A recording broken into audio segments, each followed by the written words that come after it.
ఢిల్లీ పేలుడు ఘటనలో సంచలనాలు బయటపడుతున్నాయి. ఇప్పుడు కార్ నడిపిన వ్యక్తి డాక్టర్ ఉమర్ గా గుర్తించారు అధికారులు. అంతేకాకుండా పేలుడు జరిగిన కారులో అమోనియం నైట్రేట్, డిటోనేటర్స్, ఇక చమురు కూడా ఉన్నట్లుగా ఆఫీసర్స్ గుర్తించారు. ఇది ఆత్మాహుతి దాడిగా నిర్ధారణకు వచ్చారు.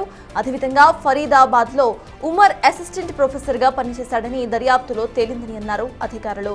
కాగా ఇప్పటికే ఉమర్ కుటుంబ సభ్యుల నుండి DNA శాంపిల్స్ ని సైతం సేకరించారు. ప్రస్తుతం పోలీసులు అదుపులో ఉమర్ సోదరులు జహూర్, ఆషిక్ నబీలు ఉన్నట్లుగా సమాచారం.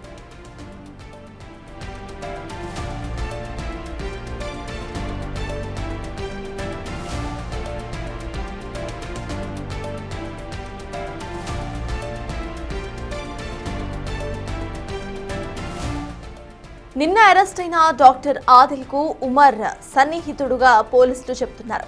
ఢిల్లీ పేలుడులో ఉమర్ తో పాటు మరో ముగ్గురి ప్రమేయం కూడా ఉందని అంటున్నారు. వారే తారీఖ్, ఆమిర్, ఉమర్ రషీద్ అని గుర్తించినట్టు చెబుతున్నారు. కాగా ఈ కేసులో ఇప్పటి వరకు మొత్తం 6గురిని అరెస్టు చేశారు.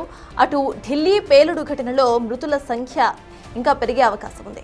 చికిత్స పొందుతూ మరో 3 ఇప్పటికే మృతి చెందారు. నిన్న పేలుడు ఘటనలో అక్కడికక్కడే 9 మంది తమ ప్రాణాలను కోల్పోయారు. ఇప్పటి వరకు ఢిల్లీ ఘటనలో మృతుల సంఖ్య 12కి పెరిగింది.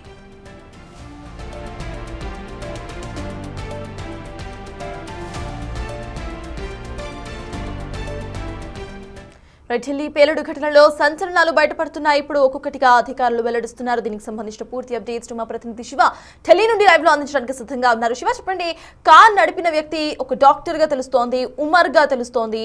అప్డేట్స్ ఏంటి? అసలు ఈ ఉమర్ ఎప్పటి నుండి టెర్రర్ లింక్స్ తో లింక్ అయి ఉన్నాడు అనే దాని మీద కూడా ఇటు విచారణ చేస్తున్నట్టుగా అర్థమవుతోంది. అసలు అక్కడ సిచ్యువేషన్ ఎలా ఉంది? రైట్ సర్టాస్, నిన్న ఢిల్లీలో జరిగిన పేలుడు ఏదైతుందో అది ఆత్మాహుతి దాడిగా కూడా దర్యాప్తు సంస్థలు నిర్ధారించాయి. మరోవైపు ఈ కారు నడిపిన వ్యక్తి కూడా ఉమర్గా కూడా దర్యాప్తు సంస్థలు గుర్తించాయి. ఈ నేపథ్యంలోనే దానిని నిర్ధారించేందుకు ఉమర్కు సంబంధించిన కుటుంబ సభ్యుల DNA శాంపిల్స్ కూడా సేకరించారు. ఇటు ఉమర్ డెడ్ బాడీ నుంచి DNA, మరోవైపు వారి కుటుంబ సభ్యులు ఇద్దరి సోదరులు కూడా పోలీసులు ఇప్పుడు అదుపులోకి తీసుకున్నారు. వారి నుంచి విచారణ చేస్తూ ఉన్నారు. వారి నుంచి పలు కీలక విషయాలు కూడా రాబట్టే ప్రయత్నం చేస్తున్నారు. ప్రజెంట్ మనం సంఘటన స్థలం వద్ద ఉన్నాం. రెడ్ ఫోర్ట్ కు ఆపోజిట్లోనే, సిగ్నల్ కు సమీపంలోనే ఈ ఘటన చోటు చేసుకుంది. ఆ కార్లు కనబడకుండా మొత్తం క్లాత్స్ కట్టారు, వైట్ క్లాత్స్ అని కూడా అక్కడ కట్టి అక్కడ లోపల ఏం జరుగుతుందని కూడా బయటికి తెలియకుండా విధంగా కూడా అక్కడ దర్యాప్తు అనేది కొనసాగుతుంది. ఫరీదాబాద్లో ఉమర్ అహ్మద్ అసిస్టెంట్ ప్రొఫెసర్గా ఒక మెడికల్ కాలేజీలో పనిచేస్తున్నారు. కారులో భారీగా అమోనియం నైట్రేట్, డిటోనేటర్లు, చమురు ఉన్నట్లుగా కూడా దర్యాప్తు సంస్థలు నిర్ధారించాయి. ఉమర్ కుటుంబ సభ్యుల నుంచి DNA శాంపిల్స్ను సేకరించారు. వారి తల్లి, ఇద్దరు సోదరుల నుంచి శాంపిల్స్ సేకరించారు. అందులో ఉమర్ సోదరులు జహూర్, ఆషిక్ను అదుపులోకి తీసుకుని అరెస్ట్ చేసి ప్రజెంట్ అదుపులోకి తీసుకుని విచారిస్తున్నారు. ఇక నిన్న అరెస్ట్ అయిన డాక్టర్ ఆదిల్కు ఉమర్ అనే వ్యక్తి అత్యంత సన్నిహితుడు. ఢిల్లీలో పేలుడులో ఉమర్తో పాటు మరో 3 ప్రమేయం ఉంది అనేది కూడా దర్యాప్తు సంస్థలు NIA, anti terrorist squad, national investigation agency గుర్తించాయి. దానిలో భాగంగానే వారితో సంబంధాలు ఉన్న వారందరినీ కూడా అరెస్ట్ చేసేందుకు ఇప్పటికే కొన్ని ప్రాంతాల్లో సోదాలు నిర్వహిస్తున్నారు. తారీఖ్, అమీర్, ఉమర్ రషీద్గా బలగాలు గుర్తించాయి. అయితే ఈ తారీఖ్ సంబంధించి కానీ ప్రధానంగా తారీఖ్ ఎవరు అంటే ఒకసారి చూసుకుంటే ఈ వాహనం ఏదైతే ఉందో I-20 వాహనం మహమ్మద్ సల్మాన్ వాహనం తారీఖ్ కొనుగోలు చేశారు. అతని నుంచి ఉమర్ అహ్మద్ ఈ వెహికల్ను తీసుకుని ఇక్కడ రెడ్ ఫోర్ట్ వద్ద ఎదురుగా ఉన్న రెడ్ ఫోర్ట్ ఏదైతే ఉందో దాని వెనుక పార్కింగ్ స్థలం ఉంటుంది. ఆ పార్కింగ్ స్థలంలో 3 గంటల పాటు వెయిట్ చేసి వారి హెడ్స్, వారి పైన ఎవరైతే అధికారులు కానీ వారికి సంబంధించిన ఉగ్రవాద సంస్థకు సంబంధించిన ప్రతినిధులు ఎవరైతే ఉంటారో వారు ఇచ్చిన సూచనల మేరకు 3 గంటల 19 నిమిషాల వరకు అక్కడ వెళ్ళి 6 గంటల 48 నిమిషాలకు అక్కడి నుంచి వచ్చి ఇక్కడ మనం చూస్తున్న ఈ పరదాలు కట్టి ఉన్న ఈ రెడ్ ఫోర్ట్కు అత్యంత సమీపంలో ఈ సిగ్నల్ ఏదైతే ఉందో, ఈ క్లాత్స్ ఏవైతే కనిపిస్తున్నాయో ఈ సిగ్నల్కు సంబంధించిన అతి సమీపంలోనే ప్రధానంగా ఇక్కడ దాడి జరిగింది. బాంబు బ్లాస్ట్ అనేది జరిగింది. ఈ సిగ్నల్ రన్నింగ్లో ఉండగానే ఈ అక్కడ బాంబ్ బ్లాస్ట్ సంభవించింది. సంభవించింది అనేది కూడా మనకు ప్రధానంగా అర్థమవుతుంది. దానికి సంబంధించి సీసీ ఫుటేజ్ కూడా దాంట్లో వెహికల్లో ఉన్న వ్యక్తి మాస్క్ ధరించారు, అతను ఉమర్ అహ్మద్ అనే దర్యాప్తు సంస్థలు నిర్ధారణ చేశాయి. ఈ నేపథ్యంలోనే అతని శాంపిల్స్ను సేకరించి అంటే ఆ డౌట్ను నివృత్తి చేసుకునేందుకు నిర్ధారణ చేసేందుకు పుల్వామాలో ఉన్న వారి కుటుంబ సభ్యులు తల్లి అలాగే ఇద్దరు సోదరులకు సంబంధించిన DNA శాంపిల్స్ సేకరించారు. ఇప్పటికే వారి సోదరులిద్దరిని కూడా అదుపులో తీసుకుని విచారిస్తూ ఉన్నారు. మరోవైపు ఈ ఆదిల్ జమ్మూ కాశ్మీర్ సంబంధించిన ఆదిల్కు మరోవైపు తారిక్ అలాగే ఉమర్ అహ్మద్ ఈ ముగ్గురికి కూడా సన్నిహిత సంబంధాలు ఉన్నాయి. మరోవైపు ఇదే ఫరీదాబాద్లో మెడికల్ కాలేజీలో పనిచేస్తున్న మరో వ్యక్తి ముజ్మిల్ అహ్మద్, మరొక లేడీ డాక్టర్ కూడా ఉన్నారు. వీరందరూ కూడా సన్నిహిత సంబంధాలు ఉన్నాయి. అక్కడ ఇప్పటికే దర్యాప్తు సంస్థలు మరోవైపు Delhi special police anti terrorist squad అందరూ కూడా ఫరీదాబాద్లో ఉన్న మెడికల్ కాలేజ్కి వెళ్ళి అక్కడ ఉన్న సీసీ ఫుటేజ్ను కూడా మొత్తం చెక్ చేస్తున్నారు.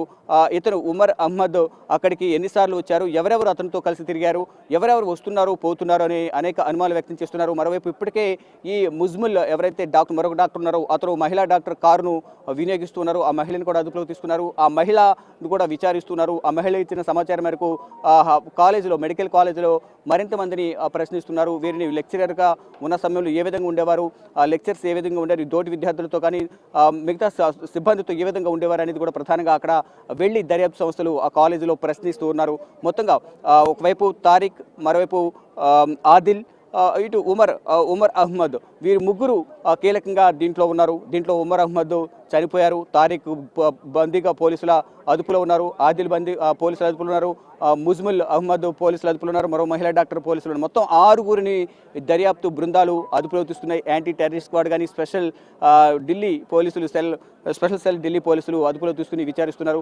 అట్ ద సేమ్ టైం ఇక్కడ దాడి జరిగిన నేపథ్యంలో అంటే ఒకవైపు అక్కడ ఫరీదాబాద్లో మందుగుండు సామాగ్రి ఏదైతే పేలుడు పదార్థాలు ఏవైతున్నాయో అమోనియం నైట్రేట్ 350 కేజీల అమోనియం నైట్రేట్ భారీ పేలుడు పదార్థాలు స్వాధీనం చేసుకోవడం, దానితో పాటు 2900 కేజీల పేలుడు పదార్థాలు రసాయనాలను కూడా స్వాధీనం చేసుకున్నారు. ఈ నేపథ్యంలో అక్కడ స్వాధీనం చేసుకున్న తర్వాత ఇతన్ని కూడా అతను ఇచ్చిన సమాచారం మేరకు ఎక్కడ పట్టుకుంటారనే భయంతోనే ఇక్కడ ముందుగా ఒక ప్లాన్ వేసి ప్రణాళిక పథకం ప్రకారం ఇక్కడ ట్రాఫిక్ ఉన్న సమయంలో పార్కింగ్లో 3 గంటల పాటు వెయిట్ చేసి వారి పై ప్రతినిధుల సూచనలకు ఆదేశాల వరకు వేచి ఉండి ఇక్కడ దాడికి పాల్పడ్డారు. అంటే దీంట్లో అమోనియం నైట్రేటు అలాగే ఆయిల్స్ మరికొన్ని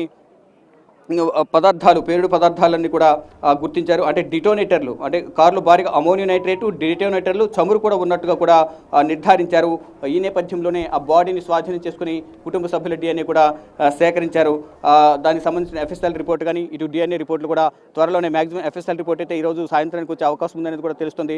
ఈ అంశాలన్నిటిపైన కేంద్ర హోంమంత్రి అమిత్ షా అధ్యక్షతన కీలక సమావేశం జరిగింది. ఆ సమావేశం కూడా కొద్దిసేపటి క్రితమే ముగిసింది. దీంట్లో కొన్ని కీలక అంశాలపై చర్చించారు. ఇటు దర్యాప్తు సంస్థలు కూడా కేంద్ర హోంశాఖ మంత్రి అమిత్ షాకు కీలక విషయాలను వెల్లడించారు. ఈ సమావేశంలో కేంద్ర హోంశాఖ కార్యదర్శి గోవింద్ మోహన్, అలాగే IB director, NIA director, Delhi police commissioner, అలాగే కీలక శాఖ ఉన్నతాధికారులందరూ కూడా ఈ సమావేశంలో పాల్గొని వారు దర్యాప్తు ఏ విధంగా కొనసాగించారనే అంశాలపై ఇటు కేంద్ర హోంశాఖ మంత్రి అమిత్ షాకు వివరించిన తర్వాత అధికారికంగా ఇప్పటివరకు దర్యాప్తు ఏ విధంగా కొనసాగిందనే అంశాలపై కూడా వివరించే అవకాశం అయితే కనిపిస్తుంది. అంటే ఢిల్లీలో మరోవైపు పేలుడు ఘటనలో మృతుల సంఖ్య కూడా పెరిగింది.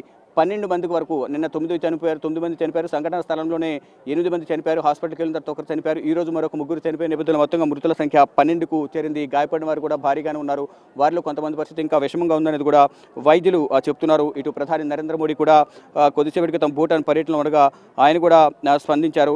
అంటే ఢిల్లీ కారు పేలుడుకు పాల్పడిన వారిని ఎవరిని వదిలిపెట్టబోము, బాధితులకు న్యాయం చేస్తామంటూ కూడా ఆయన హామీ ఇచ్చారు. భూటాన్లో 2 రోజుల పర్యటనలో ప్రధాని నరేంద్ర మోడీ ఉన్నారు. పేలుడు తర్వాత రాత్రంతా పరిస్థితిని పర్యవేక్షించారంటూ కేంద్ర హోంశాఖ మంత్రితో అధికారులతో కూడా మాట్లాడారని ప్రధాని నరేంద్ర మోడీ తెలియజేశారు.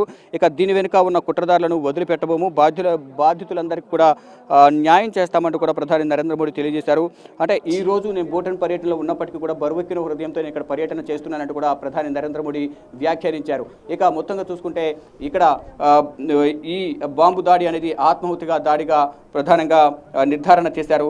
దానికి సంబంధించి మొత్తం దర్యాప్తు పురోగతి ఏ విధంగా జరిగింది ఏంటి అనేది కూడా కేంద్ర హోంశాఖ మంత్రి అమిత్ షాకు వివరించారు. అయితే దీన్ని ఆత్మాహుతి దాడిగా నిర్ధారించారు. అంటే ఫరీదాబాద్ నుంచి జమ్మూ కాశ్మీర్, మరోవైపు ఢిల్లీ, ఈ 3 రాష్ట్రాలకు లింకప్ అయి ఉండి ఈ దాడులు జరిగాయి. ఇక్కడ బాంబు బ్లాస్ట్ జరిగిన తర్వాత, అంటే కారులో ఆత్మాహుతి దాడి జరిగిన తర్వాత మరింత దర్యాప్తు వేగవంతం చేసింది యాంటీ టెర్రరిస్ట్ స్క్వాడ్, అలాగే జమ్మూ కాశ్మీర్ పోలీసులు. దానిలో భాగంగా లక్నోలోని 5 జిల్లాల్లో ఇప్పటికీ ఇంకా సోదాలు కొనసాగుతున్నాయి. అక్కడ కూడా మరికొంతమందిని అరెస్ట్ చేసే అవకాశం అయితే కనిపిస్తోంది.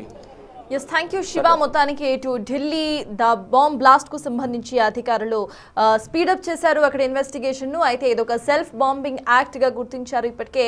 అండ్ వాళ్ళకు సంబంధించిన ప్రతి ఒక్క లింక్ ను కూడా ఇప్పుడు ప్రెసెంట్ పోలీసులు ఛేదిస్తున్నారు. దీనికి సంబంధించి ఇప్పటికే తన తల్లిని, సోదరుడిని అండ్ ఆ కార్ ఒక ఫీమేల్ డాక్టర్దిగా తెలుస్తోంది. ఆ డాక్టర్ ని సైతం ఇప్పటికే అదుపులోకి తీసుకుని విచారణ చేస్తున్నారు.